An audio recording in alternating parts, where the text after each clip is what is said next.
Bismillahirrahmanirrahim. Assalamualaikum warahmatullahi wabarakatuh. Perkenalkan, nama saya Abdi Sufyan, Program Studi Pendidikan Pancasila dan Kewarganegaraan, NIM 2020-1C001, Komisi Keguruan dan Ilmu Pendidikan. Baik, kali ini saya akan mempresentasikan hasil makalah saya sebagai persyaratan ujian akhir semester mata kuliah Politik Hukum yang diampu oleh Ayahanda Jadi Mutakim SPD MPD, yang bertemanya aspek politik hukum nasional.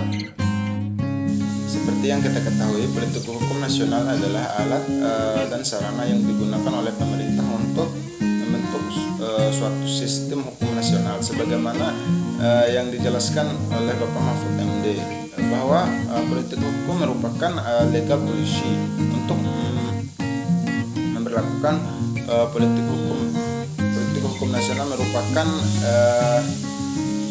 legal policy tersebut untuk membentuk atau untuk mencapai tujuan negara tersebut. Di dalam aspek-aspek politik hukum nasional terdapat proses penggalian aspirasi, yakni adalah aspirasi masyarakat yang seringkali bersifat dinamis, yang artinya dipengaruhi oleh jenis atau corak masyarakat. Contohnya seperti masyarakat Indonesia. Masyarakat Indonesia ini yang majemuknya ini disusun oleh perbedaan identitas sosial seperti identitas keagamaan, etis, profesi, dan lain sebagainya. Di dalam aspek-aspek politik hukum nasional terdapat keabsahan yuridis, yakni keabsahan yuridis adalah suatu kelompok produk hukum yang dapat dijelaskan sebagai kesesuaian materi hukum. Yang lebih urgensi memahami hierarki hukum sangat besar atau tidak terjadinya pertentangan antara peraturan undang-undang. Oleh karena itu perlu dikaji hierarki peraturan undang-undang di Indonesia. Hans Kessler menyebut bahwa hukum yang lebih rendah harus bersadar dan bersumber dan tidak bertentangan pada hukum yang lain atau yang lebih rendah, yakni mengakibatkan patahnya daya laku hukum tersebut. Selain dari itu juga di dalam politik hukum nasional terdapat negara yang memiliki corak politik hukum yang berbeda politik hukum yang diterapkan oleh negara lain. Hal yang disebabkan perbedaan latar belakang histori, sosial, kultural, dan political will. Pemerintah masing-masing negara memiliki perbedaan politik hukum masing-masing, memiliki dan menghasilkan politik hukum nasional. Yang terkecuali Indonesia menganut politik hukum nasional, yakni di ruang lingkup penerapan terbatas. Dan pada wilayah teritorial negara Indonesia, politik hukum nasional di Indonesia merupakan suatu kebijakan yang ditetapkan oleh para pemimpin negara pada awal kemerdekaan atau sebelum kemerdekaan.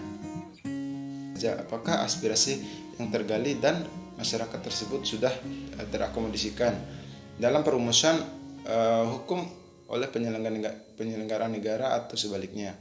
Dan oleh karena itu suatu aturan undang-undang dapat dikatakan baik akan diakui eksistensi oleh masyarakat apabila dipengaruhi keabsahan secara sosiologi, filosofi, baik yuridis.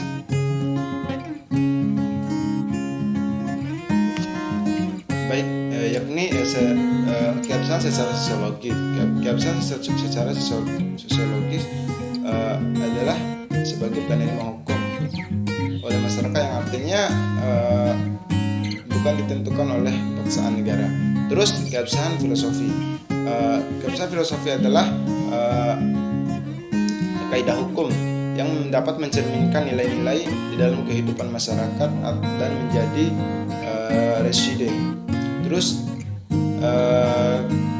keabsahan yuridis adalah keabsahan yang membentuk peraturan undang-undang dan materi yang diatur oleh peraturan yang tinggi. Di dalam politik hukum nasional terdapat pasal yang membentuk peraturan undang-undang, yakni pasal 7 ayat 1 Undang-Undang Nomor 10 Tahun 2004 tentang pembentukan peraturan undang-undang yang menjelaskan tentang hierarki di Indonesia. Yang pertama Undang-Undang 1945, yang kedua Undang-Undang, terus yang ketiga Peraturan Pemerintah atau PP, terus yang keempat Peraturan Presiden atau Perpres, yang kelima Peraturan Daerah atau Perdes atau Perdes, terus yang keenam Peraturan Pemerintah Pergantian Undang-Undang atau Perpu. Baik, mungkin itu aja hasil presentasi dari saya. Lebih dan kurangnya saya mohon maaf. Billahi fisabilil haq, fastabiqul khairat. Assalamualaikum warahmatullahi wabarakatuh.